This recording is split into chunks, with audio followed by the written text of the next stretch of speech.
ननद और भाभी। आरवी परिवार की लाडली बिटिया, या फिर यूँ कहें कि परिवार की आन बान और जान। जब घर में होती तो ऐसा लगता मानो घर में आसमान टूट पड़ा हो। घर में इधर उधर धमा चौकड़ी करना और खूब सारी बातें करना उसके पसंदीदा कामों में से एक था। आरवी के दादाजी आरवी को बहुत प्यार करते थे, लेकिन आजकल उन्हें आरवी की एक चिंता और खाई जा रही थी, और वो थी आरवी की शादी की चिंता।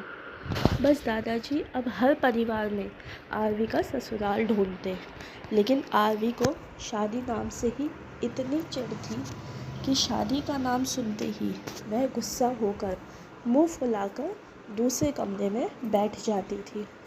खैर, थोड़ी देर में उसका गुस्सा खुद ब खुद उतर जाता था और वो वापस अपनी धमा चौकड़ी में व्यस्त हो जाती। काफ़ी खोजबीन के बाद भी आरवी के दादाजी को कोई ऐसा परिवार नज़र नहीं आया जहां वे अपनी लाडली बिटिया की शादी कर सकें। इसलिए उन्होंने अपने बचपन के दोस्त से इस बारे में राय लेने का निश्चय किया। बस फिर क्या था, वे अपने दोस्त आदर्श से मिलने बरेली की ओर निकल पड़े। अगले दिन जब वह बरेली पहुँचे तो आदर्श ने स्टेशन पर ही उनके लिए गाड़ी भेज दी थी। 11 साल बाद अपने बचपन के दोस्त से मिलने के लिए वे बड़े उतावले थे। गाड़ी धीरे धीरे आदर्श के घर की ओर बढ़ी। बड़ा सा बंगलों के आगे बगीचा, गाड़ियाँ और नौकर चाकर देख दादाजी का मन खुशी से भर गया। इन 11 सालों में आदर्श ने कितनी तरक्की कर ली है। नहीं तो 11 साल पहले आदर्श के पास था ही क्या। बस यही सब सोचते सोचते आरवी के दादाजी अपने दोस्त के बंगलो पहुंच ही गए। गाड़ी की हॉर्न की आवाज़ के साथ ही आदर्श घर के बाहर अपने दोस्त के स्वागत के लिए आ गए थे। अपने दोस्त को गले लगाकर वे दादाजी को अंदर ले गए। घर अंदर से भी काफ़ी शानदार था। अपने दोस्त की संपन्नता को देख आरवी के दादाजी भी फूले नहीं समाए। चाय नाश्ता के बाद आदर्श ने उनके खास दोस्त से आने का कोई खास कारण पूछा। दादाजी ने पोती की शादी के लिए एक अच्छा सा परिवार ढूंढने की काम सौंपते हुए बिटिया का फ़ोटो आदर्श के हाथ में सौंप दिया। आदर्श भी अपने बेटे आदि के लिए एक सुयोग्य कन्या की तलाश में थे। तीखे नैन नक्श, चेहरे पर तेज और एक बार में ही किसी को पसंद आने वाली आरवी बिटिया को फ़ोटो में देखकर ही उन्होंने आरवी को अपने घर की बहू बनाने का फैसला कर लिया। आदर्श इतना सोच ही रहे थे कि उनका बेटा आदि आ गया। आदि ने दादाजी के पैर छुए और हालचाल पूछने के बाद ऑफिस की ओर निकल गया। आदि के जाने के बाद दादाजी ने अपने दोस्त से आदि और आरवी के संबंध के लिए पेशकश की। आरवी के दादाजी को लगा जैसे आदर्श ने उनके मुंह की बात छीन ली हो। खैर, प्रसन्नता से विदा लेकर अपने घर आने का कहकर दादाजी अपने घर की ओर निकल गए। आदि को आरवी बहुत पसंद थी, लेकिन आदि की माँ आदि की शादी अपने से भी बड़े घर में करना चाहती थी। लेकिन आदि के मनाने पर वह मान गई और तय समय पर विराम और आरवी की शादी हो गई। ससुराल में आरवी के सास ससुर, आदि के बड़े भैया भाभी और आरवी की ही उम्र की एक ननद थी आयशा। अपनी सादगी और सबका अच्छे से ख्याल रखने के कारण आरवी ने घर में सबके दिलों में जगह बना ली थी। लेकिन अपनी तमाम कोशिशों के बावजूद अपनी सासू माँ का प्यार पाने में असफल रही।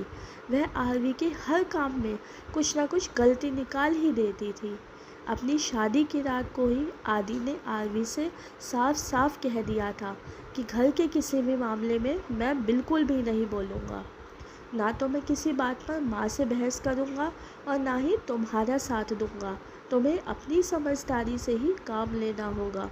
लेकिन आरवी की लाख कोशिशों के बावजूद भी सासू माँ के व्यवहार में कोई परिवर्तन नहीं आ रहा था। आरवी की ननद ज़रूर उसकी माँ से आरवी भाभी के प्रति इस तरह के व्यवहार पर उलझ जाती, लेकिन इससे भी केवल बात बढ़ने के अलावा कुछ नहीं होता। इसी तरह करीब 1 साल निकल गया। आरवी और आदि को जुड़वा बेटियां हुई। यह समय आरवी के लिए अग्नि परीक्षा का समय था। आरवी का दर्द आरवी के लिए आंसू बन गया था। ससुराल में आरवी को संभालने वाला कोई नहीं था और आदि और उनके पापा ने आरवी को अपने मायके भेजने के लिए पहले ही मना कर दिया था। एक दिन आयशा कॉलेज से आई तो उसने सभी को कॉलेज के सालाना कार्यक्रम में आने के लिए कहा और यह भी कहा कि कॉलेज में उसकी भी 2 प्रस्तुतियां हैं, इसके लिए आप सभी को चलना बहुत ज़रूरी है। खैर, ना चाहते हुए भी आरवी को अपनी दोनों जुड़वा बेटियों के साथ आयशा के कॉलेज जाना पड़ा। कार्यक्रम की शुरुआत में गीत संगीत की कई प्रस्तुतियां हुई। उसके बाद मॉडलिंग राउंड शुरू हुआ। दर्शकों ने तालियों के साथ सभी का उत्साहवर्धन किया। मॉडलिंग में आयशा ने भी हिस्सा लिया था। आखिरी राउंड में आयशा के साथ 4 और लड़कियों को सेलेक्ट किया गया, जहां सभी से जज द्वारा एक एक सवाल पूछकर विजेता घोषित करना था। सवाल जवाब का दौर शुरू हुआ। इसी कड़ी में जज साहिबा ने आयशा से सवाल पूछा, अगर घर में तुम्हारी माँ और भाभी में से किसी एक का साथ देना हो तो तुम किसका साथ दोगी? पूरे सदन में खामोशी छा गई थी। सभी आयशा के जवाब की प्रतीक्षा कर रहे थे। तभी आयशा ने थोड़ा आगे बढ़कर कहा, अगर भाभी सही हो तो अपनी भाभी का। जज साहिबा ने आगे पूछा, क्यों? आयशा ने जवाब दिया, क्योंकि मुझे भी कल किसी की भाभी बनना है। जवाब सुनते ही पूरी सदन में तालियां गूंज उठी। सभी आयशा की सोच और उसके सटीक जवाब की प्रशंसा कर रहे थे। आयशा को विजेता घोषित किया गया। पुरस्कार लेने से पहले आयशा ने सभी से कुछ कहने के लिए माइक थामते हुए कहा, हर बेटी अपनी माँ से बहुत प्यार करती है और माँ भी अपनी बेटी के दिल के सबसे करीब होती है। इसी तरह हमारे घर की बहुएं भी अगर किसी की बेटियां हैं, आज हम किसी की बेटियां हैं, कल से किसी की भाभियां और बहुएं बनेंगी। अगर कल से हमें कुछ दुख हुआ तो हमारी माँ को भी दुख होगा और इसी तरह हमारे घर की बहू को दुख होगा तो उनकी माँ को भी दुख पहुँचेगा। और इस दुनिया में किसी भी इंसान को किसी की भी माँ को दुख पहुँचाने का कोई हक नहीं है।